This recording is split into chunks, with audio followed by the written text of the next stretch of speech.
बड़ा व्यापारी था और वो बहुत पैसा कमा लिया था, बहुत बड़ा आदमी बन गया था।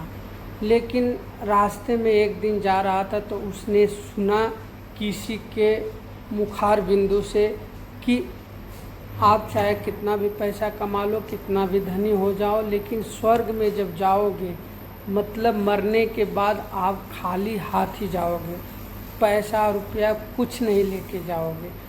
तो वो व्यापारी सोचते सोचते घर आया और कुछ दिनों के बाद उसने बोला कि क्यों न मैं ऐलान करूं कि जो लोग मुझे ये बताएंगे कि मैं अपनी मनी को जो मैं कमाया हूं उस पैसे को स्वर्ग में कैसे लेके जाऊं, तो मैं उसको 1 करोड़ रुपया दूंगा। तो लोग सोचे कि अरे यार, पैसे तो बहुत दे रहा है, लेकिन ये तो नामुमकिन है। मरने के बाद पैसा लेके कोई कौन जाता है और कौन जा सकता है। तो ऐसे करते करते कुछ दिन बीत गया, कोई जवाब नहीं आया। फिर उसने फिर ऐलान किया कि जो इस क्वेश्चन का जवाब देगा कि मरने के बाद मैं अपना पैसे स्वर्ग में अपने साथ कैसे लेके जाऊं, तो मैं उसको 10 करोड़ रुपया इनाम दूंगा। फिर कुछ दिन बीत गया, कोई नहीं आया। तो एक साधु महर्षि आए, बोले हे राजन,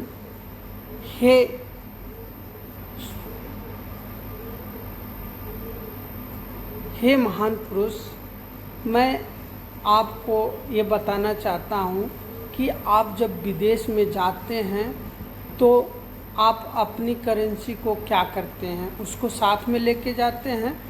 तो व्यापारी बोला नहीं, यदि मैं दूसरे देशों में जाता हूँ तो सबसे पहले अपने करेंसी को उसके करेंसी में चेंज करता हूँ। जैसे यदि इंडिया से आप अमेरिका जाओ तो सबसे पहले रुपीज़ को डॉलर में कन्वर्ट करना पड़ता है। तो ऐसे ही उसने बोला कि ऐसे ही तरह तरह देशों की करेंसी हैं। जब आप यहाँ से जाते हो दूसरे देशों में तो उस देश की करेंसी में अपने पैसे को चेंज कराते हो। वैसे भी आप अपने पैसे को अपने मरने के बाद स्वर्ग में अपने साथ लेके जा सकते हो। तो राजन बोला कैसे? बोला कि जो आप पैसा कमाते हो, खर्च करते हो, उसको नेक कामों में खर्च कीजिए। मतलब उसको दान करिए, पुण्य करिए, जो लोग भूखे हैं उनको खिलाइए। इससे आपकी जो मनी है, पैसा रुपया है, वो आपका पुण्य प्रताप में खर्च होगा और वो पुण्य धर्म जो आप किए रहेंगे वो आपके साथ जाएगा और आप अपने मनी को धर्म रूपी रुपीज में कन्वर्ट करके आप अपने साथ उस पूर्ण प्रताप को ले जा सकते हो। तो यहीं रही एक कहानी।